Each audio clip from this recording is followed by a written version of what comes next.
Welcome to golden screens. ప్రపంచ మానవాళికి ఉపయోగపడే సంస్థ రెడ్ క్రాస్. అంతర్జాతీయ రెడ్ క్రాస్ మరియు రెడ్ క్రెసెంట్ ఉద్యమం ఇది ఒక మానవతా ఉద్యమం. ప్రపంచవ్యాప్తంగా సుమారు 16 మిలియన్ల స్వచ్ఛంద సేవకులు సభ్యులు ఈ ఉద్యమంలో ఉన్నారు. ఇది మానవ జీవితం మరియు ఆరోగ్యాన్ని రక్షించడానికి, మానవ బాధలను నివారించడానికి స్థాపించబడినది. ప్రకృతి వైపరీత్యాలు జరిగినప్పుడు, ఆహార కొరత, యుద్ధం, అంటువ్యాధులు ప్రబలినప్పుడు నిజంగా అవసరాల్లో ఉన్న ప్రజలకు ప్రాథమిక సౌకర్యాలతో పాటు అనేక సహాయాలు చేయడానికి ఈ సంస్థ కృషి చేస్తుంది. ఈ సంస్థ మొదట్లో యుద్ధ సైనికులకు సేవ చేయడానికి మాత్రమే పరిమితమై ఉండేది.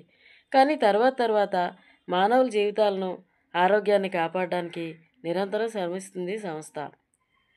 అంతర్జాతీయ రెడ్ క్రాస్ సొసైటీ వ్యవస్థాపకుడు, నోబెల్ బహుమతి గ్రహీత జాన్ హెన్రీ డ్యూన్హంట్ జన్మదినమైన మే 8న రెడ్ క్రాస్ సొసైటీ డేగా జరుపుకుంటాం. స్వచ్ఛందంగా ఇన్ని సేవలు అందిస్తున్న రెడ్ క్రాస్ సభ్యులందరికీ హృదయపూర్వక కృతజ్ఞతలు తెలుపుకుందాం.